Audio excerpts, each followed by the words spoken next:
First, I just want to welcome everybody and appreciate you all joining and spending your evening with us. And I'm sure most of you have softball on in the background, as does Sierra. So thank you guys. I'm Jamie Lowprice. I am the CEO of the Alliance Fastpitch, and I see that not everybody is an Alliance member. So just real quick, we started the Alliance Fastpitch in 2020, and we really started around the concept of unity and working together. We have organized play through our regional leagues and qualifiers that lead to a national championship. And one of the biggest things off the field is we've built this community that's really based on, just better serving our youth athletes, our youth coaches, and our youth families, which is exactly why we're here tonight. So whether you're an Alliance member or not Alliance member, I think events and live and virtual events like this are super important, and super appreciative and grateful for Sierra to spend some time with us tonight and share. I mean, you guys have an expert right here, especially when we're talking about mindset and mental approach, and one of the best to ever do it and to ever play our game. So Sierra, I will toss it over to you, and just thank you so much for sharing with us tonight. Yeah, of course. Thanks for having me. Do I have to do I click out of this poll thing, or do I fill it out? You can exit it at the top. Okay. It's I don't know if I keep that there. But yeah, thank you guys for joining us. I'm really excited to talk about this. I feel like this has been a big topic, specifically this year. I also do another podcast with Perfect Game Softball, and every single time we interview athletes, I feel like this year specifically, anytime I ask an elite hitter what they've worked on and what their focus has been, it's been their mental approach. And that could be in softball, outside of softball, and their it's all over the place with school. So I think that this is an important topic. And I also think it's something that a lot of people ask me about because they see the end results, which doesn't mean it's it's perfectly there and I have it down. I'm still working. It's still something you work on every single day. So I think that that's something that's important to note before we get started. All these things I go over, these are quick little bulletin points for you, right? These are things that you can take back, and these are things you have to practice. These aren't things that, oh, Sierra said them, I listened to her, now they're going to work. You have to actually implement them and use them in your training. And it's kind of weird because you're like, well, how do I train this? And it's literally your thoughts. It could be you writing stuff down, just what you're thinking. And ultimately, that translates over into your game, translate into practice and everything else. So before we get started, I just want to make sure everybody knows this is something that's practiced every single day, just not every once in a while. And even 3 years from now, you're going to be in a slump or in something, and then having to get yourself out of it, having to get yourself out of your head. So it's something that's always going to happen. It's just being able to get yourself out of it and how quickly you can create a turnaround. Let's see. So we have key factors. First one I have is positive self-talk, consistency, and patience. I think that they both go together. Mindfulness, attitude, work ethic, short-term memory. And I think that all of these things equal that confidence on the field. When I originally made this key factors list, there was a way more that I had, but I realized that they all kind of came back to each other eventually. So even when I was writing stuff out for each one, they all went back to something else above or below. So these were the ones I picked that I thought were different, but even these sometimes can circle back and intertwine within each other. But each slide, I'm going to go over each one of these things. So if you guys have questions as I'm going over each slide, feel free to ask questions in the chat, and then Jamie will chime in, when I'm done talking on the slide, and I'll answer your questions just so then that way it's fresh in your mind. I can answer it also while it's fresh in my head too, so I can give you guys the best answer possible. So we have these as the key factors. So with positive self-talk, I think a big thing that athletes have to work on is giving themselves the credit when credit's due. You're either talking positive or negative. There's no in between. There's no I'm kind of being positive or I'm kind of being negative. You're either being positive, negative, that's it. And so I think one of the important thing is there's always going to be negative talk sometimes. You're going to hear it from other people. You might even hear it from yourself. But I think that the big thing is anytime you hear or think a negative thought, you try to follow it up with a positive. And I know that, some of you are probably like, oh, I've heard that a million times, but it's true. I think that I've had a lot of experience with this more so in the pros than I have at the college level, just because coming back from a knee surgery that kept me out for 3 years, I had a lot of negative self-talk. I was constantly getting down on myself. Anytime I didn't reach whatever my goal was for my knee, it was, you're just not good enough. You're not young enough anymore. You're just not going to be as good. And it was almost like I was trying to convince myself that it was okay to not be as good as I used to be. And finally, I had to kind of just check myself and be like, nope, that's not okay. And so anytime I had a negative thought like that, I would start to follow it up with something positive, something good that I did. And it was the same thing when it came to softball, whether it was in college or in the pro level. Anytime there's that negative thought, it's following up with the positive. And I think one of the big things that, guys do it all the time, and I don't know why us women don't do it, but guys hype themselves up like crazy. I work out in a gym that's dominantly baseball players. And I love working out with them because one, they're hyping each other up and me up, but they're hyping themselves up. They're talking so highly about themselves. Like their confidence is through the roof, even if I'm squatting more than them, or if I'm doing something, where they're still really confident. And I think that that's something that us women need to be better at. And I think that us athletes need to be better at, because I think it's so easy for us to get into our head about something and overthink things.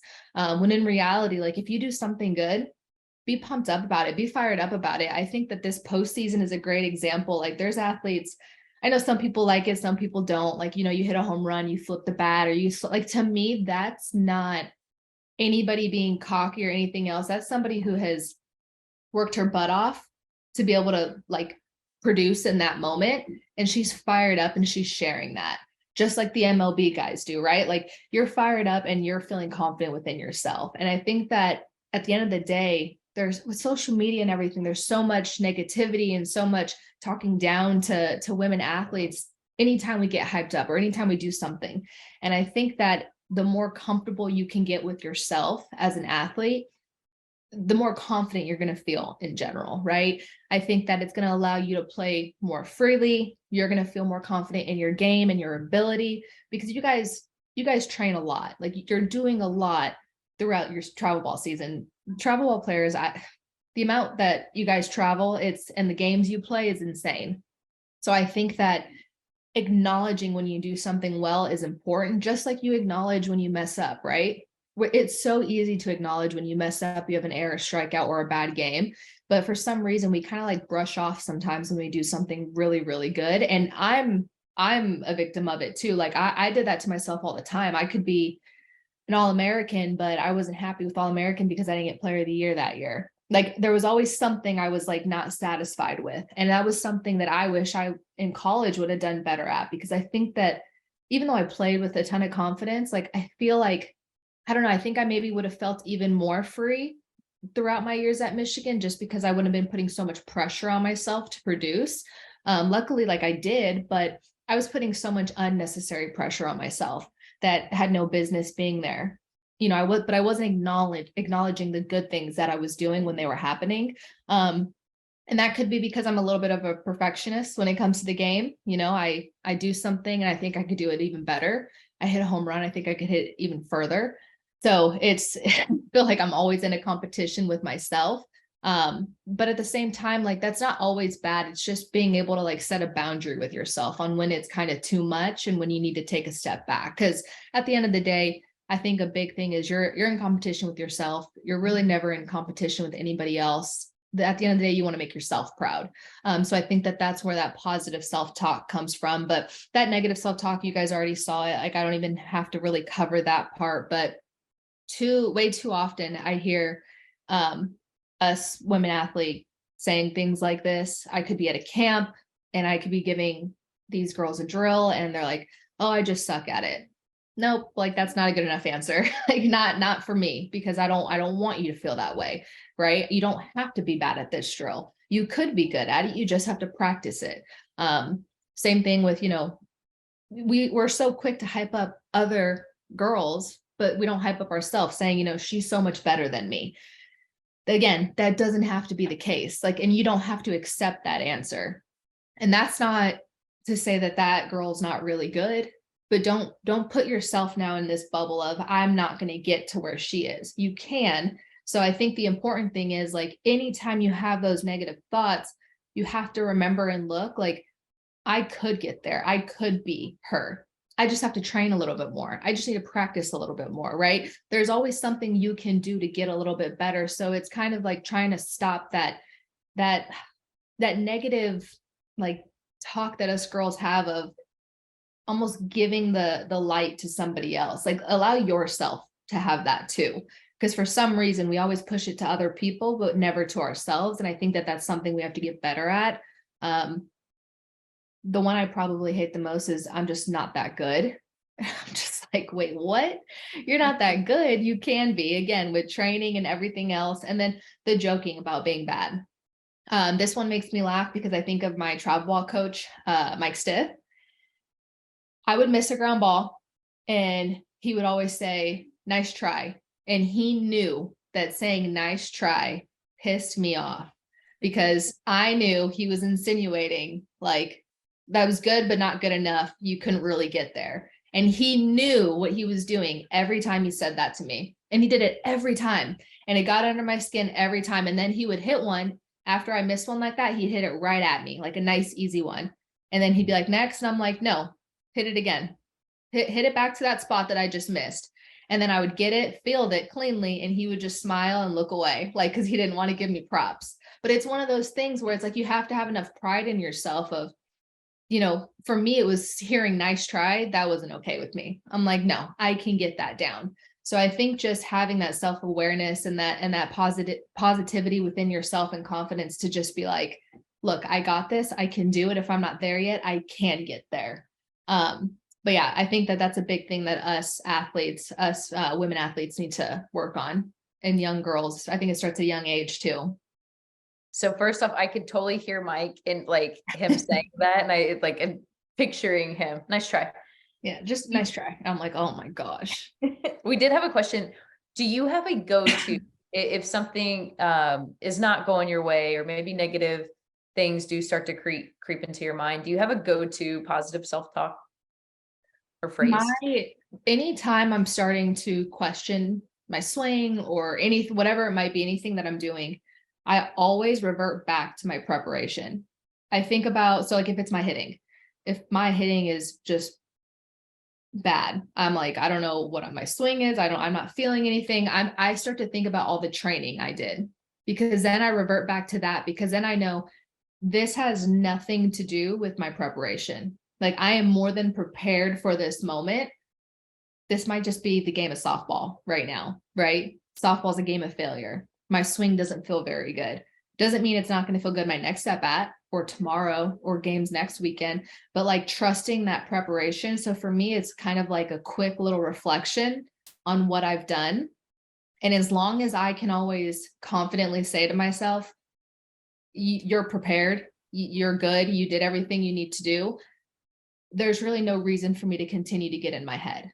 And that's like my go-to one. And that's like my go-to one for hitting.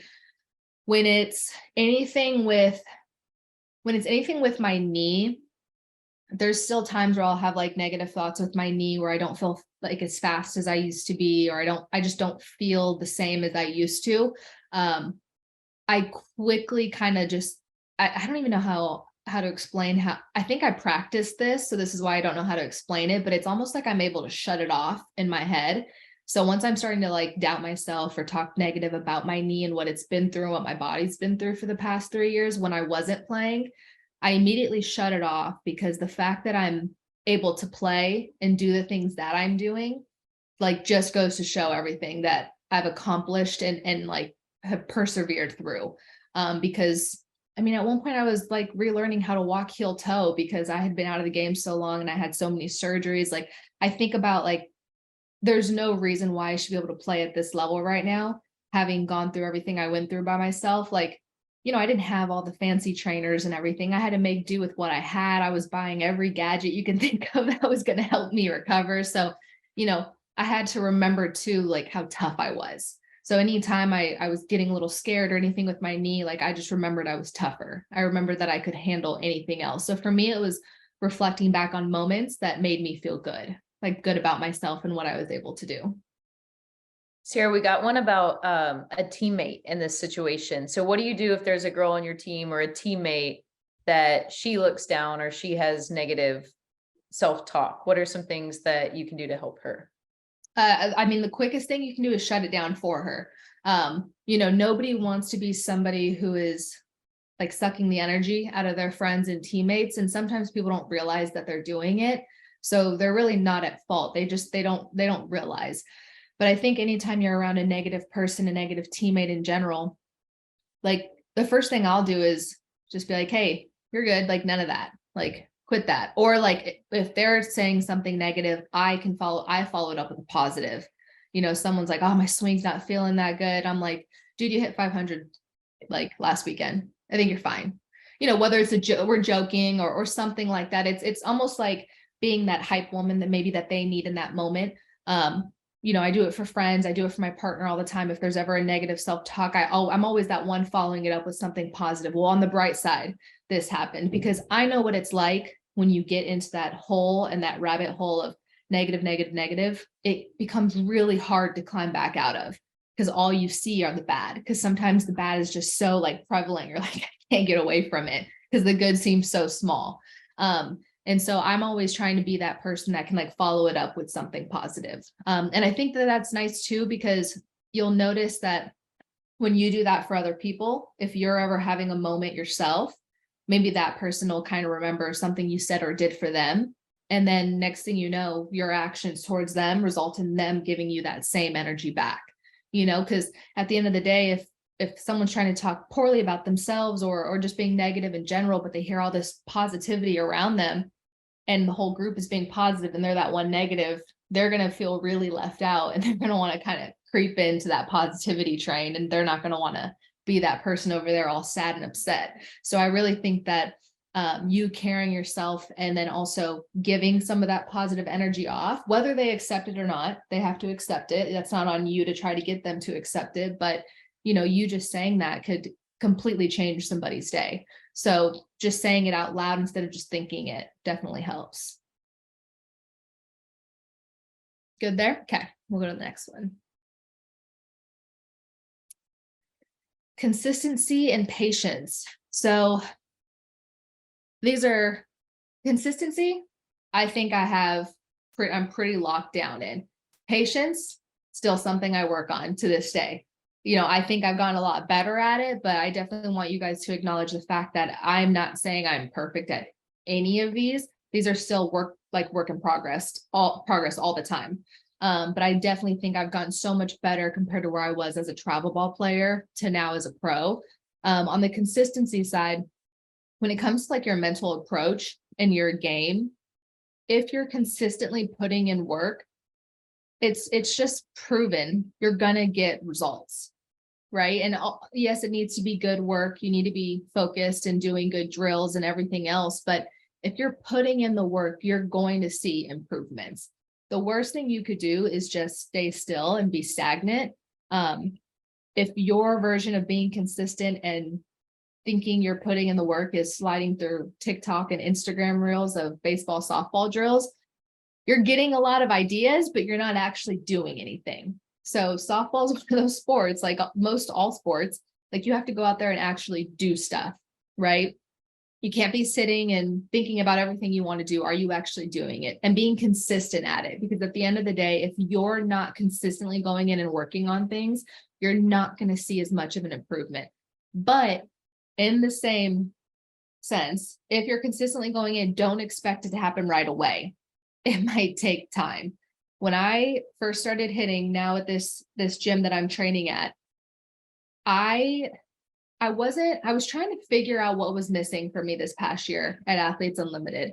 I did really well at AUX, and then at AU, I kind of hit like a plateau. I like just didn't feel good. I felt weak all of a sudden. And this was my first year back, first year with my knee and everything. I didn't really know what my prep should look like during season. And I quickly realized I didn't work out enough in season.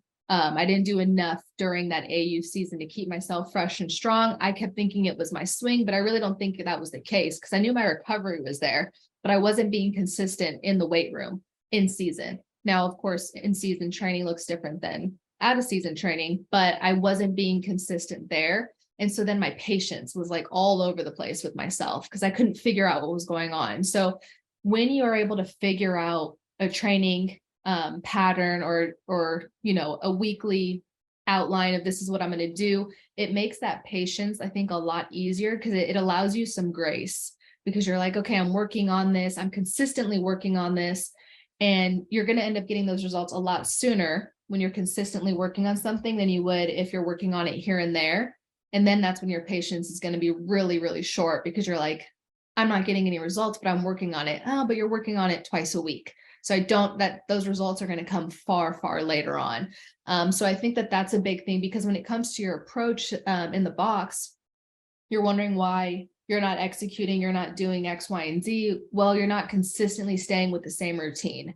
And that was something I know that I was failing at. I'm pretty sure if Mike was watching this or he watches this, he's going to laugh because I sent him a video of my swing and I'm like, I cannot figure out what I'm doing wrong. And I was getting so impatient with myself. And this is recent. This is like this past month, I think.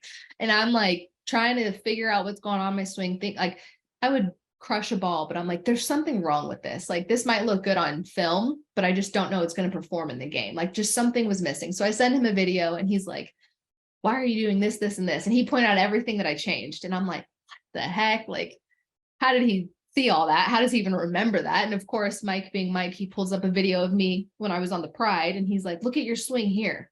And I'm like, one, I love that you have that. I needed that video because I don't have like any content from then. And he was like, this is what you need to get back to. And when I realized what I needed to get back to and what the sequence like needed to look like, it made me being consistent a whole lot easier. And then the next thing you know, I'm starting to get those better results. I'm starting to I'm not starting to lose my patience and I'm able to have a better approach at the plate because I'm consistently doing the same thing over and over again instead of trying to find what is wrong. Because at the end of the day, all you're trying to do is catch the ball with your bat. That's like the simplified way to put it. It's a lot harder than that, but simply put, you're trying to catch the ball with your bat. And if you can do that, it doesn't always have to look pretty. I've seen hitters hit a ball off the wall and it bounces before it gets to the plate. Girls don't finish their swing and it's over the fence. So I definitely think that those are two things that go together because if you're doing one, then the other one's not really struggling. Like the patience isn't struggling because you're being consistent. Are there any questions on this one, Jamie? You actually literally just answered the question of like if things aren't going your way, how do you remain consistent? Oh yeah, keep it going. Like it sucks to hear that, but you keep swinging out of it. You keep fielding out of it, even when they're not going your way. And you might be making all these a million little bits of adjustments, but like for me, it was seeing that video of what my swing looked like when it felt really, really good. And when for me, that was my swing before my knee surgery. Like I had like no tape on me from before my surgery. So like, it was hard for me to kind of go back and try to remember what that looked like and felt like. And when I saw that, I was like, something clicked. It was almost like I could feel that again. So for you, it might be looking at film, but sometimes too, it's swinging it out or whatever it is that's not working, just kind of getting a feel for it and how to fix it.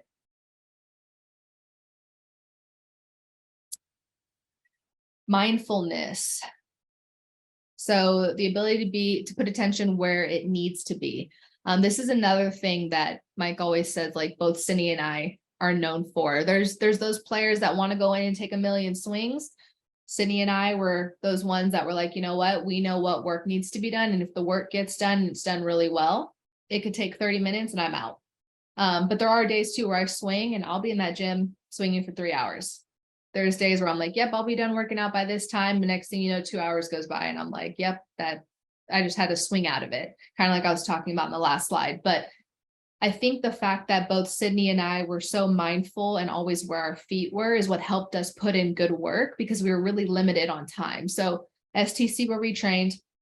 was about like an hour 15, I think, from our house. And especially when our parents were driving us there, it was always like, hey, you guys, we need you to like get your work done, get what you need to do, because then we need to drive back home. So it was always like we were on a schedule. So like we definitely wanted to like put our best foot forward, do our training the best of our ability, like going all out. And anytime I'm training or doing something, like I'm not going 50%. I'm going to go hard in everything that I'm doing because I'm there. So why would I show up to not go hard? Why would I show up to not perform or try to perform? Doesn't mean you're going to perform every time, but why would I not try to and not expect that? So being mindful when you're training is huge, because you would be surprised how much time you waste by just messing around. 30 minutes of glove work could easily turn into an hour and a half because you're not focused. Same thing with hitting. A good 45 minutes of swings, if you're really tired that day and you just want some good swings, could quickly turn into hours of hitting when you don't mean it to, because you're messing around. You're not focusing on the little things that matter. You think about like these colleges, right? They're all stuck on, 20 hours a week or something like that. I think that they're allowed. They only have a certain amount of time for practice and a certain amount of time to work on little things. And when you get to that college level, they expect that if we're doing defense for 30 minutes, 45 minutes, that it's perfect. Not that you're going to be perfect every time, but they expect you to be in it and be locked in. Doesn't matter at what part of practice you're in or what point you're in, they expect that locked in, because that's when things get done. Whether you have 2.5 hours, like they want your complete focus. And the way that you'll know if you're really doing this, you will mentally be drained, not in a bad way, not like you can't go do anything else, you can't go do your homework, but it's your brain's a muscle. It's like you're exercising your muscle in your brain, and you're just like, man, like I was really focused on that. It might even be to the point where you're dreaming about it or you're thinking about it on the car ride home. I can't tell you how many times my parents would be driving back in travel ball. I'd have my headphones in listening to music, and I was thinking about how good the home run I hit felt, or that diving play I made, or that last out when we beat, one of our rivals, the Corona Angels, like all these things. Like the game was so fun. It was so intense. Like I remember thinking about it or talking about it with my family, and I wouldn't be able to talk about the game in the way that I do if I wasn't so in it in that moment, because you wouldn't really remember. You're like, I don't really know what happened, because you weren't there. You weren't fully in it. So being mindful in your training, in your games, in everything that you do for softball in life, but in everything that you do for training and in softball is going to be huge, because at the end of the day, it's usually the little things that end up that are the most important when it comes down to it. Sierra, this is actually my own question, because I think this is so important for like everyday life, right? Or even in business when you get older. Do you find yourself in moments, or if you find yourself in moments, maybe not being mindful or not being present, even going back to your very first bullet point about positive self-talk, do you have a reminder? Like, are there ever times where you find yourself not being mindful? And if so, how do you get yourself back into being mindful?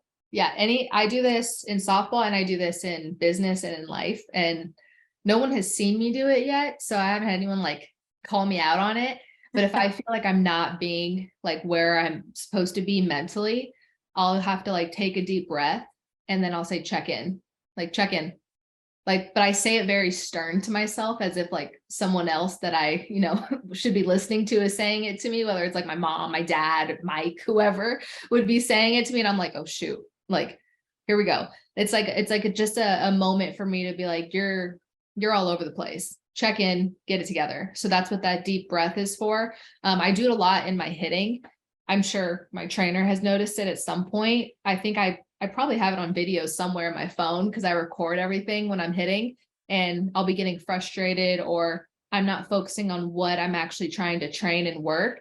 And I'll take a step out, I'll take a breath, and I'll say check in, whether it's out loud or in my head. And then for me, that's like a reset. Like, okay, forget everything you just did. Like, let's be better right now. It's awesome. I'm going to look for that this summer when I'm watching you play. Yeah, just it might be followed with a few other words if I'm really mad, but I try to keep it to check in. So work ethic. When it comes to like, especially like approach and your mental approach at the game, people want to be so good mentally and so good locked in.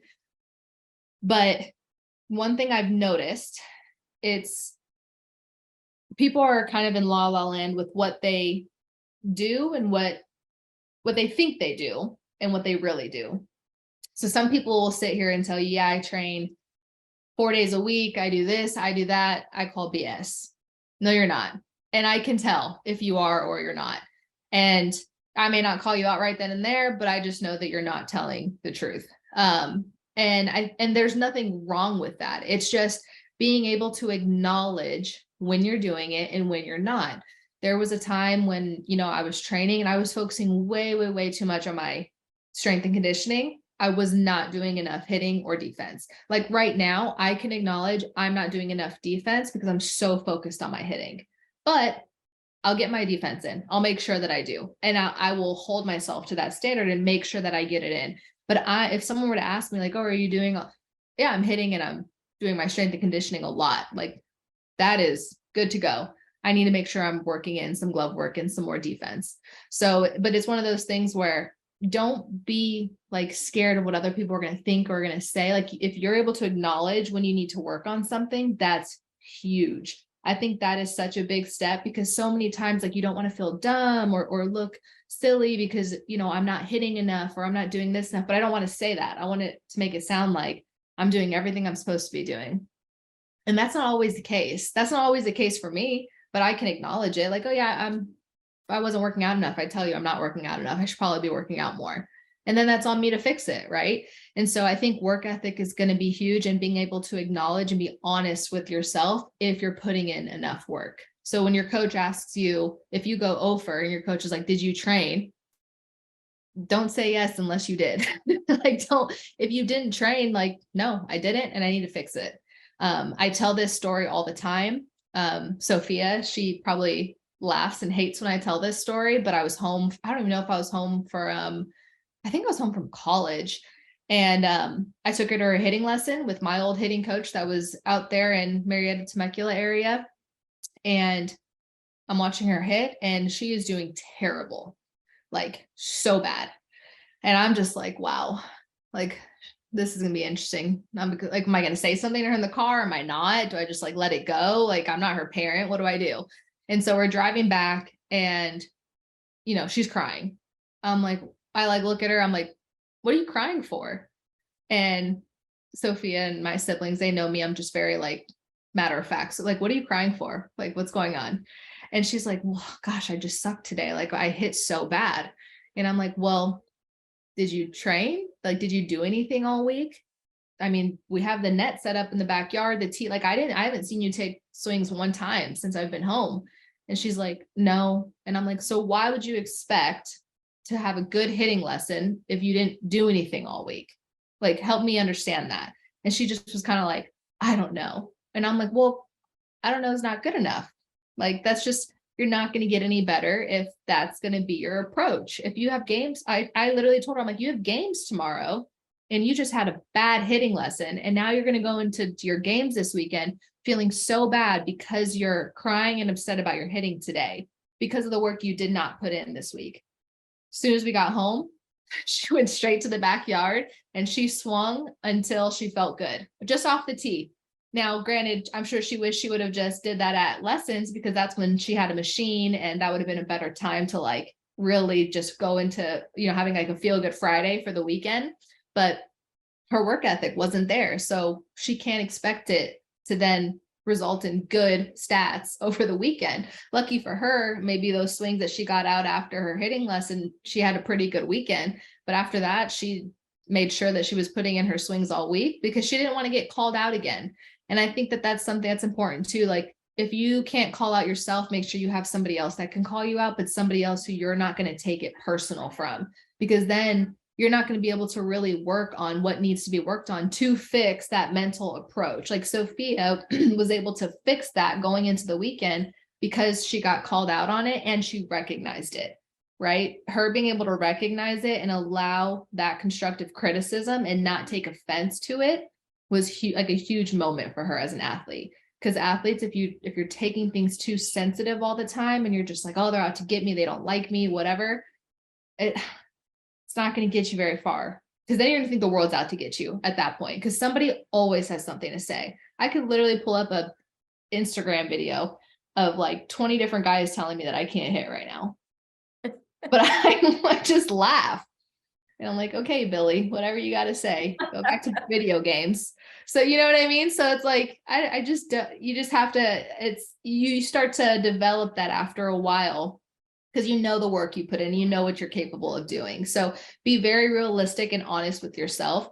If you want to be elite, you have to do elite things. You have to train hard. You have to do a lot of things that majority of the people don't want to do.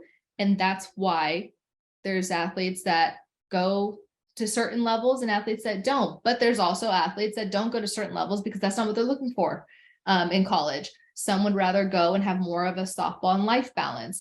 I talked about that recently with the current D2 coach. You know, she loves the balance for her coaching lifestyle, but also that's the same thing that her athletes want. So understanding what it is you want and doing what you need to do to get whatever that end goal is that you want. Any questions here, Jamie? No, but that was so good. For reference, everybody, Sophia is Sierra's little sister. I'm very curious. How old do you think she was in that moment? She was young. So she's about to leave soon to Boise. So, I mean, we're 11 years apart. So she was probably like 9, 10. Like she was young. But yeah, I'll never forget, because I remember Sophia, she's still cute, but she was so cute when she was little that every time she cried, I always felt so bad. I'm always like, oh, I hate when she cries. And then, you know, she gets in the car and she's expecting me to be like, it's okay. And I'm like, well, I haven't seen you hit it all. I'm like, I'm literally a college athlete. You haven't asked me to throw to you. You haven't asked me. Okay, that's my thing. Like, I don't push like my siblings. Like I'm not like, hey, you need to train, you need to do this. If they want to do it, they'll do it, because I was the same way. I'm the one begging my uncles, my parents to go play catch with me. I taught one of my uncles how to play catch, so that way I could play catch with him, you know, and he's been awesome. So I definitely think like it's got to be you that wants it. It can't be your parents, you know. That's definitely one of the big things for sure. So making sure you acknowledge that. But definitely just make sure that you guys are paying attention to that. Was there any other questions though? Good for the next one. So this is a big one, especially in our game, having that short-term memory, being able to let go of things, especially in game. If you strike out or you're having a bad game, being able to just constantly think like, when do I have that next opportunity, and looking forward to that next opportunity. I think a lot of times we get caught up in the stats, which allows us to then constantly go backwards and think about what we could have fixed or what went wrong, or, you know, dang, I was so close to hitting 450 on the weekend or 500. If only I would have did this. Nothing you can do about it now. You have to be able to move on and have that short-term memory. And again, it's easier said than done. It's not something that I am perfect in. This is just one of those things that's important to work on. Stats wise, I can tell you right now, like I don't look at stats. I never ever have. At Michigan, I never looked at my stats. My parents knew my stats, my coaches knew my stats. I never did. It's just like when people sometimes even now would ask me like, oh, how many home runs did you have at Michigan, or how many I couldn't tell you. I have to like think about it. I might remember because so many people have asked me that question. So I had to like look it up, but like I didn't know. There was a time at Michigan where Hutch and Bonnie, they would I don't remember after what weekend it was, but they would like give you your stats to like kind of let you know where you were at after the first couple weekends of games. I'm not even kidding you. I would take the paper, crinkle it up, and toss it. I didn't care. If I felt good, I felt good. If I felt bad, okay, well, I'm gonna work on feeling better, but I don't need a number to tell me how I'm doing or how I'm performing. But I definitely think one of the big things too is so often we look at failing as I'm not good enough, I'm not good, I'm so-and-so is better than me. But if any elite athlete, any like whoever you look up to as an athlete, they would tell you that they have failed a million times. There's so many times that they have messed up. There's times where I made an errant travel and I was pulled in the middle of the game by one of the best coaches ever, Mark Campbell. I mean, I remember making an error and he literally just sat me right on the bench, and I was like, well, guess I'm out the rest of the game. Like, what am I supposed to do now?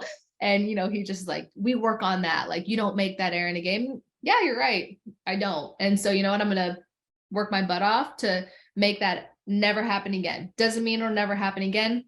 It's just kind of like chasing that, I'm trying to be the best I can possibly be at whatever my position is, and having that standard, because if you lower your standard even a little bit, things just start to slip through the cracks. And next thing you know, everything just starts to go wrong after that.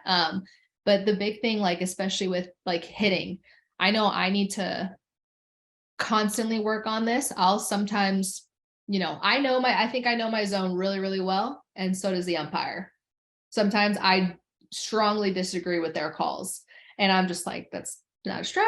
And I can let that live in my head the whole at bat, or I can try to move on from it. And there's times where I sometimes let it get in my head too much. Maybe I start taking too much of an aggressive swing because I'm getting frustrated. So my ability to kind of check back in and tell myself I need to let it go because I don't want to waste an at bat.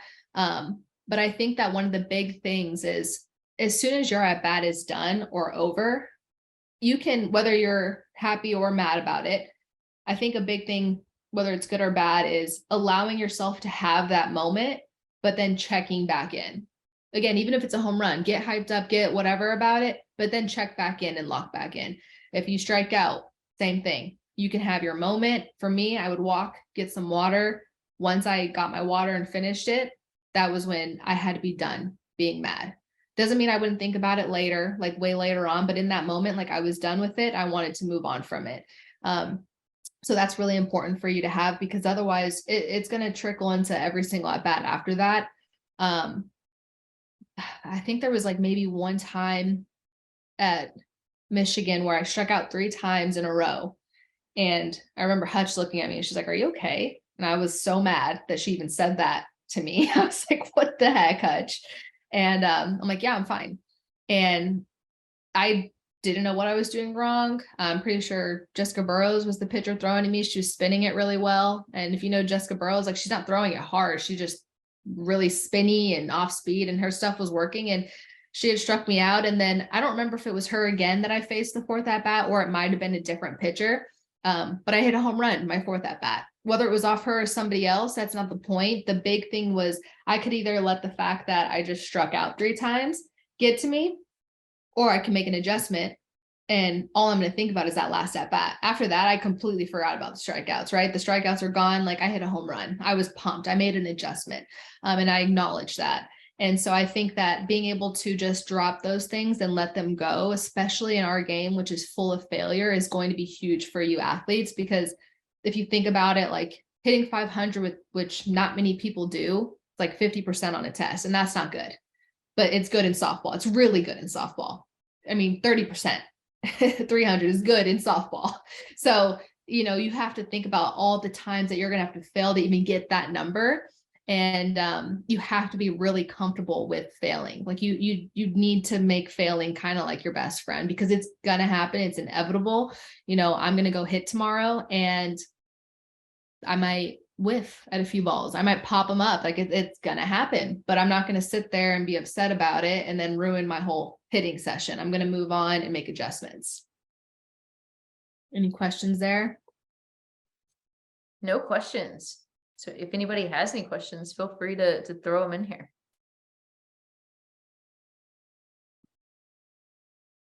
Attitude. This one's big. I really think that the attitude part is what can make or break a player's approach.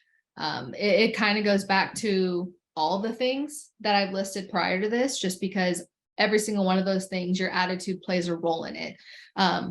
Believing you're the best even on your worst days. That's hard to do, but it's something that needs to be done. I tell people all the time, this is my hitting approach. Like, I don't believe any pitcher is good enough to get me out. I don't, and I can't believe that, because the second that I believe that, I'm out. But that's me. And to me, that's the best way to think, because I'm doing all the prep. I'm doing all the work. I'm trusting my swing. I'm sure she is too on her end, but in my head, I'm always going to think that my swing is better than her pitches. And so for me, no pitcher can get me out. The only person who's getting me out is myself. So I think the one person I'll ever say that I like would be like, oh man, yeah, I just could not figure her out was Monica Abbott. She was throwing that thing so hard and then had like seemed like a 40-mile-an-hour change up. And then, I'm like, I don't even know. I'm swinging with my eyes closed at this point. And so it was just kind of like one of those things where I kind of tip my cap to her. But even in those at bats, that was never my thought process. My thought process was I'm swinging and I'm hitting this ball over the fence. But everybody else, like I'll hit something, I'll pop it up and I'm like, oh, they're so lucky because that ball should have been over the fence, or that they're so lucky that should have been in the gap and I should have had a double. Like in any time I got out, to me, I'm like, they got so lucky because I just missed that, because there was something that I messed up. Because for me, I can handle my mess ups. I don't ever want to give the pitcher credit to the point where she thinks that she has me, because hitting, just like pitching, like it's a mind game. The pitcher already has the upper hand. So why would you give them all the credit that they need? Why would you give them your confidence? Like, why would you give that to them? To me, that doesn't make sense, right? I want to keep that. I want them to be scared every time I swing, even if I swing and miss. I want them like, oh gosh, I'm really glad she missed that pitch. I don't want them thinking like, oh, this is an easy out. And pitchers can tell. They can tell your demeanor with how you walk up, how you present yourself at the plate, how you react to pitches. Like they're checking all that stuff. And so you being able to be composed and like hold yourself together. And even if it's a stare down, I mean, I had so many stare downs with Jolene Henderson. It was unreal. Her confidence is through the roof as a pitcher. But I mean, I had stare downs with her. I would be at second base and I got a base hit and she would still catch the ball and stare me down at second. I'm like, what are you looking at? Like, I just got a double off you. What are we staring at here? And then she would strike me out the next at bat and stare me down all the way to the dugout. And I'm like, oh, but then we became great friends. But it's just funny because we both had that same like attitude and mentality when it came to our game of we're the best and it is what it is. I'm sure there's other really great players out there, but I think I'm the best. You have to think that about yourself, but it's something that you practice every single day.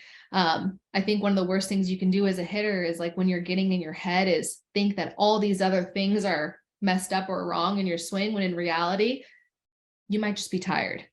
It might have been a bad call. Doesn't mean blame everything on that bad call. It just means it just might not have fallen in your favor at that time. It doesn't mean go fix and redo your whole swing. I think that's sometimes the worst thing that we could do. But I definitely think another thing too is celebrating like little victories. And sometimes softball is a progression. So if you're struggling and you're over, I remember this on the Pride. I was with Lauren Chamberlain, and I think she was struggling with hitting. And I remember she hit a ground ball, still got out. She came in the dugout and we were like, yes. And she was like, yes, I hit the ball on the ground.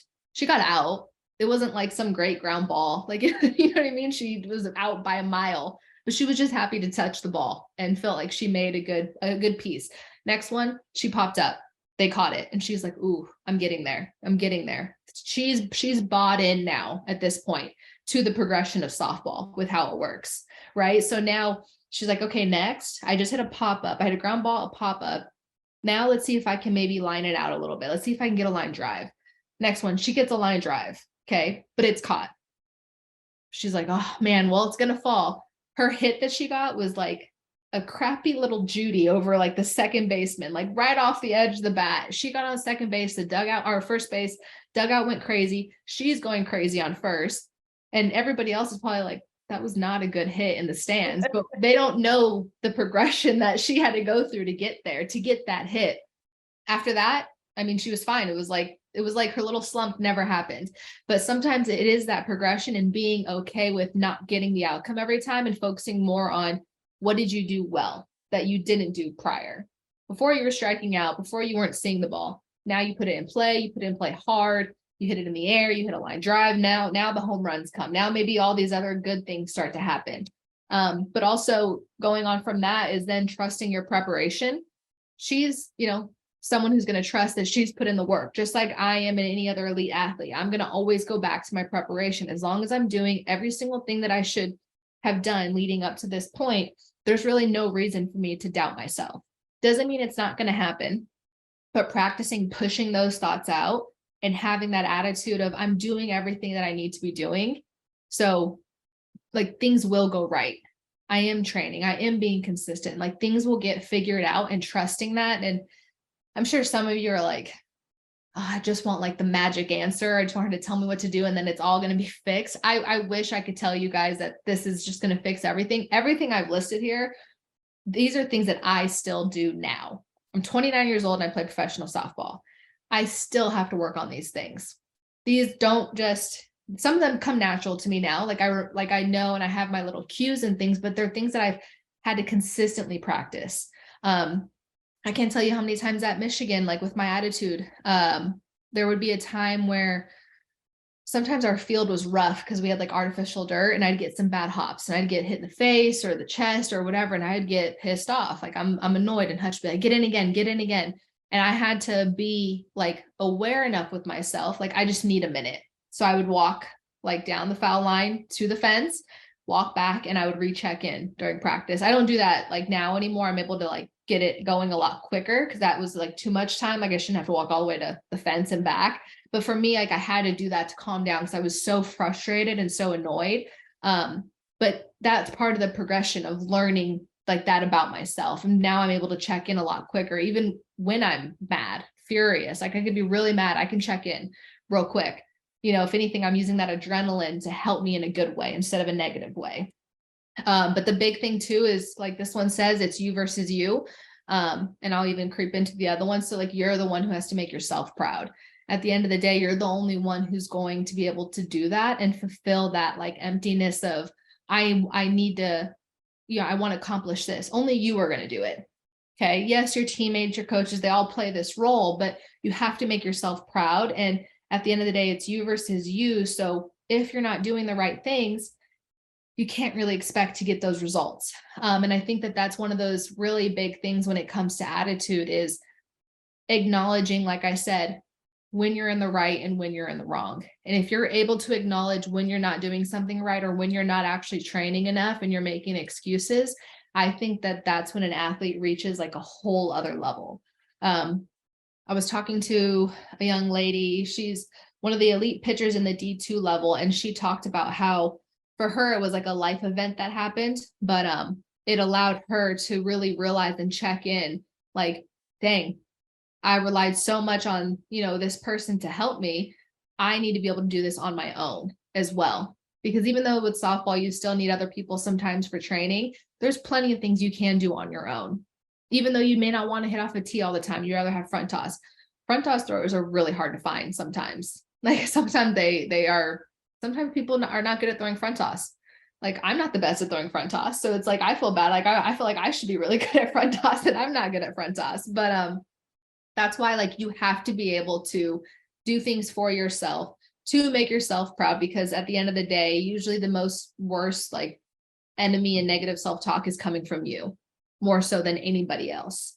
But being able to adjust that attitude of, hey, like you can have moments. Like, I don't want you guys to think that you can't have a moment of like, today just was tough. Like, everybody has those moments and they're perfectly fine. It's just you trying to not let yourself sit in that. It's trying to get yourself out of it. So it could be any little thing. Like I'll give you guys an example of like my week this week. I had a whole outline planned for my training and I tweaked something in my back on like Monday. So then I'm annoyed. Now I'm frustrated because this is ruining my training for the week. And now I'm going to feel like I'm behind. And so then I go in on Tuesday and my trainer's like, okay, so what are you going to do? I'm like, I'm going to do like some activation stuff. I'm going to get my back going and I'm going to swing. He's like, you're going to swing. And I'm like, yeah, I want to swing. This was me being stubborn at this point. Like that was dumb. There was no reason for me to swing. I don't have games. There's no reason for me to push it. I still have time. Like if anything, my back was sore. I had used like my Mark Pro on it. Like I was doing all these things, like rubbing it out, rolling out. So now it's sore because I'm like really digging into it. And I think I swung for 5 minutes and they were the worst swings I'd ever had in my life. And so now I'm just mad at my swings and I drop my bat and I'm like, I'm done. There's no point in me swinging right now because these are not good swings. I don't want to practice bad habits. And that was right of me to do. What was wrong was for me to just be like, I just got to swing. And in that moment, I was trying to be too tough. He was like, why are you swinging? And I'm like, well, I just got to like swing through it, work it out. in that moment, no, I did not. I did not have to do that. And so I took the rest of the week off as far as like on softball. I'm still working out because I do think like I still have to keep other things sore so my back doesn't continue to act up, or I have to keep other things like toned and strong. And if anything, my back feels better when I'm working out. So for me, it was just acknowledging like, you know what, if I just work out this week, like that's still a good week. And so, you know, I've rested a few days, my back's been feeling better, and I'm going to see what it feels like tomorrow when I go to swing.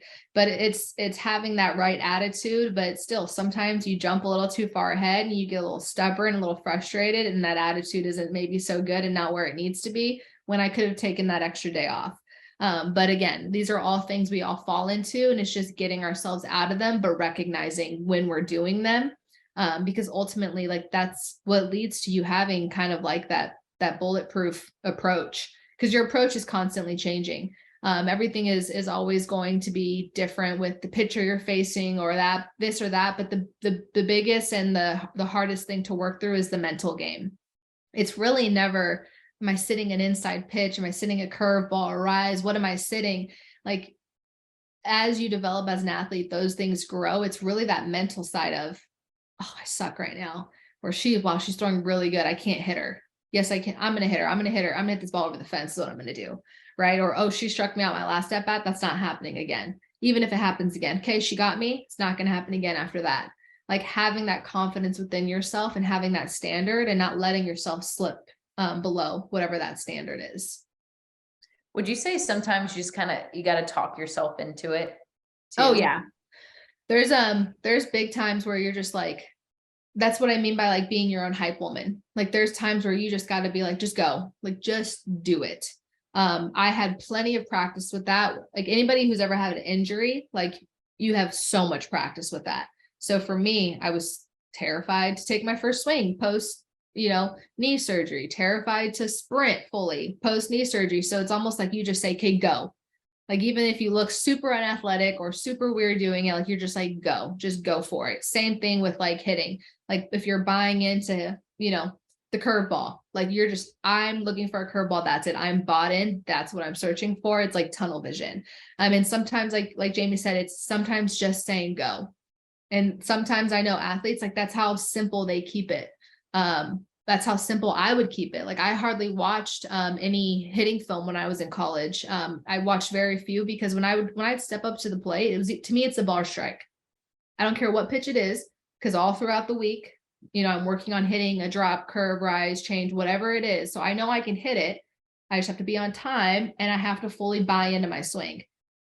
It's very, very rare that you see me give like one of those 50% swings where I'm completely fooled out front. Because if I'm swinging hard. I'm fully bought into my swing.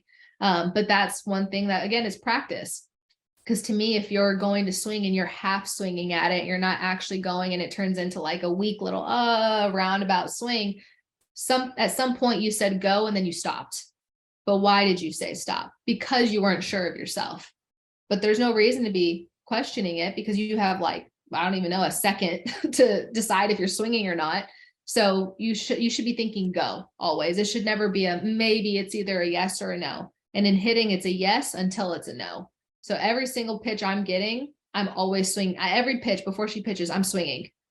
And then at the last minute, it's a no because it's a ball. And even if they called a strike, I'm like, it was a ball.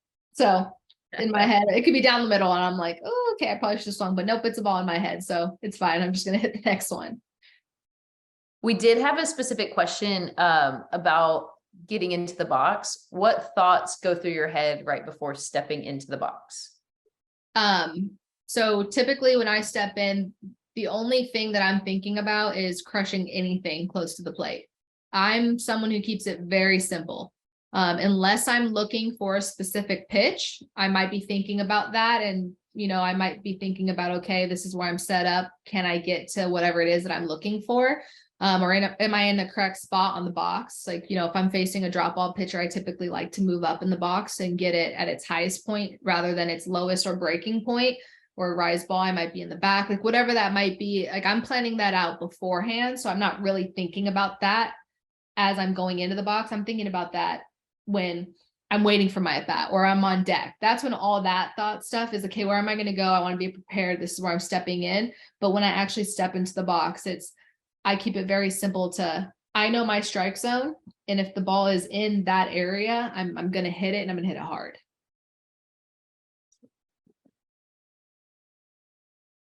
All right. And then I think that was our last slide we have.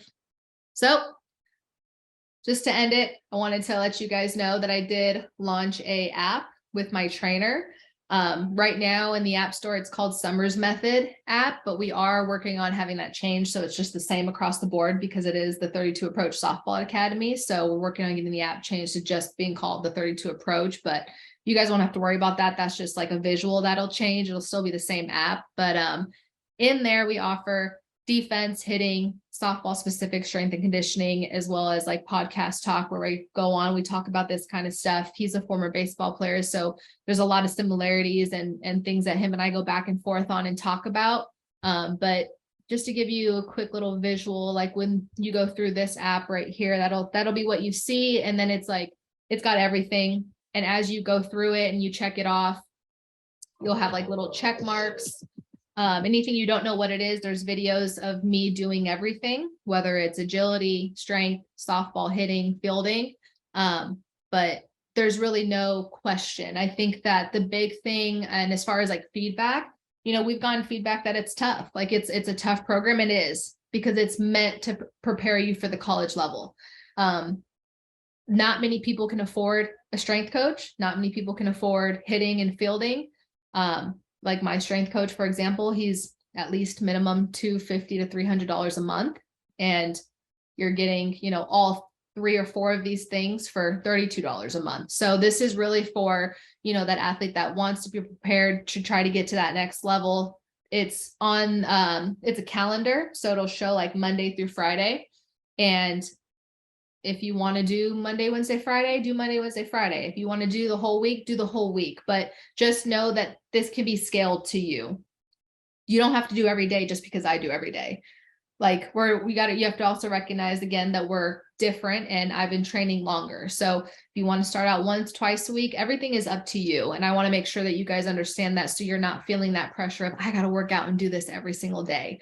But yeah, so feel free to check it out. It's a really cool, clean app. It's the same app I use when I go in to train, unless we're changing it up and doing something different because we'll go from like eccentric to like all this other stuff for getting ready for season. So these are all workouts that I do, workouts that Skylar Wallace did with me today. So like she's doing all this stuff too for softball specific. It's really cool. And it's a really cool app. Just wanted to make sure that you guys had access to this stuff, because I got lucky, right? I was with the Bat Busters out of Orange County, California. We had an amazing facility. We had all these things.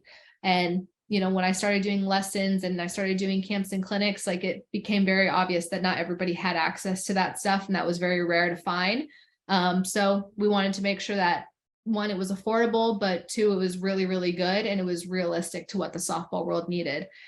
So we have that. And if there's any more of an incentive to go on, there's a cool giveaway happening right now. So if you sign up for it for the 7-day free trial, you get a chance to get flown out and train with me for a weekend in St. Pete, Florida. So it'll be a fun thing. Just about to say, elaborate on that giveaway and the giveaway is sick. So if you guys go check out my website, or you can go on my Instagram and click on the link in my bio, but it's a really cool giveaway. We have like a New Balance swag bag, Mantra Plus bat, my new Rawlings glove, my G-Form guard. And then one thing we didn't announce, but that the person will get, whoever wins, they'll also get a year free subscription to the app as well. But you'll get flown out to St. Pete. We'll do a weekend and run you through all the training that I do. We'll work out together, and then we'll take you out to dinner one of the nights in downtown St. Pete, hang out and, get to know each other, and it'll be really cool. Sierra, I think this is awesome and such a great opportunity for athletes to keep training, not only with you, but also very softball specific. How else, if I want to follow you, and I given a plug here to watch you this summer too, How can I follow you, and where can I watch you play this summer? Yeah, so I'll be playing with Athletes Unlimited. Our games are televised. They're typically on ESPN and then maybe like FS1, but this year for sure ESPN, and then we'll see who else they partner with. But you can follow me on Instagram. That's probably where I'm the most active, which is Sierra Joy 32. My website, which is right there, the32approach.com. You can sign up for an email list and you'll be up to date with all that stuff. My sponsors page is on there. So any discount codes I have are all on there for you guys, whether it's Mark Pro or things that I use to train and recover. And then Twitter, I mean, you can go on Twitter. It's still Sierra Joy 32, but I'd say Instagram is probably the biggest one. Again, that was Sierra Joy 32. So totally up to you guys, but I like to keep my Instagram going to keep you guys up to date with what I'm doing, workouts that I got going on, and kind of just letting you know a little bit more about me and my life in Florida. We have a couple more questions if you're cool answering. One is kind of going back to that negativity. How do you keep your negativity back and stop it from coming out of your mouth? So I guess, like, how do you take it from, not coming out verbally if you have negativity? I think the biggest thing for me has been, I have never been one to like talk negatively, like out loud. It's more like internally I'm thinking it, but when it comes to talking out loud, I have been somebody who's like had people voice the negativity to me. And, I've had to tell somebody like, hey, this is like really draining for me, like hearing all of this all the time. And so knowing how it feels when I'm putting that on like my teammates and stuff, when I'm just being negative about myself, when really I should be thinking positive thoughts about myself. It makes me want to be a better teammate in the sense of, I want to uplift my teammates. I don't want to tell them, oh, I suck today, or I'm this, I'm that. Like I want to be a team player. Or think like anytime you want to think like a negative thought, try to think like, what can I do to fix that negative thought, right? So if you're about to say something negative about your hitting, maybe I need to take more reps. So I'm going to go ask my best friend, Susie, hey, can we go hit some more after this? Right. And now it turns into a really fun hitting session where you guys are listening to music, you're laughing, and you're having a good old time hitting. And now you're not thinking about those negative thoughts. So I always try to follow it up with like proactive things. So whether it's my fielding, hitting, like what can I do to get rid of that negative thought? I probably just need to put in more work at the end of the day.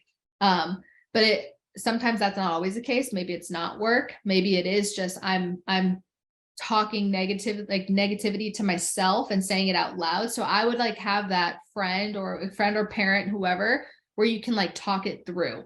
But when you talk like through negativity, my biggest thing that I would advise you on is try to have like an action plan. Don't just talk to talk negative. You can talk and get it out, but how are we going to fix it? Like, let's have a resolution at the end, because then otherwise, like, that negative talking and getting it out, it didn't do anything for you. You're probably going to talk about it and think about it again later and talk about it more later. So trying to have like a fix to it doesn't mean it's going to fix it, but like, okay, let's, my approach wasn't so good. I wasn't really prepared for this pitch, or maybe next time I can watch film. Maybe next time I need to make sure I hit off the machine, or I get, front toss on Thursday or Friday. That'll make me feel good going into the weekend. But honestly, it's inevitable sometimes. If you're really frustrated and so much is going on in your head, it will slip out, but just be aware, catch yourself, and then try to take that step back. Like, nope, I'm not having those thoughts. Self-awareness is huge. That's honestly the best thing you can do, because everyone's going to slip up. I'm negative sometimes. Like I'm not perfect at it. Like I still have the slip ups. I'm really good at being aware though. I'm really good now at, yeah, I don't like that attitude that I have, or, I could be really tired and I have a photo shoot or something and I go and I have like a negative attitude going into it. I can feel just being negative and not like bubbly or like having fun with it. I'm like, ew, stop. Like, let's fix this. Like, I want to enjoy this moment. This is a cool photo shoot, whatever, like fix it. You're blessed to be here, whatever. Like, I quickly try to get myself out of it, but I'm only able to do that when I'm aware. So if you're aware that you're saying things out loud that aren't positive and they make you it like icks yourself out, you're like, ew, like, why am I being that way? Acknowledge it and then try to switch it off with something positive. So good. I think one of my favorite quotes you said is, I'm 29 and play pro and I still have to work on these things. I think that's so important. And it was cool. It looks like a lot of athletes that joined us, a lot of youth athletes, and just knowing that you're human and it's always a work in progress, but just being Yeah. aware of that. Which, and that's like the biggest thing. I literally have that written down. Like the first thing I said was, make sure you tell them this is an everyday thing. Like this is not like a do this one time and you're good. I've been playing softball for a really, really long time. And these slip ups, these things still happen. You still get in your head. You still have moments of negativity. You still have moments of doubt, self-doubt, like unsure of yourself, your swing. Am I good enough? Am I this? Am I that? It's normal. But ways to fix it, a lot of it is, you know, your preparation, your self-talk, and how you're treating yourself at the end of the day. Because again, usually the people who have like the worst opinions of you are yourself. So true. Well, the last question actually is I can answer.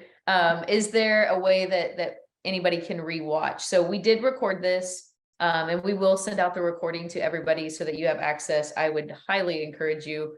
I really like the chart too that you went through, and because it is a work in progress, I would encourage you guys to rewatch. I would definitely encourage you to download the Sierra's app, and visit the 32 approach and everything that you're doing. So I love it. Thank you so much for joining us. We have softball on all weekend. So what a great Have a time good weekend. to continue to watch and learn from others. But thank you so much, Sierra, for spending the time with us. And thank you guys for joining us tonight. Yeah, thank you guys. I appreciate it. This is fun. Have a good evening and make sure you check out the 32 approach there. Don't miss the giveaway. And go Duke, right? Yeah, go Duke. Oh, I'm excited for that. My mom's flying out there, so I'm excited. That's awesome. That's awesome. Well, thank you and have a good night, everybody.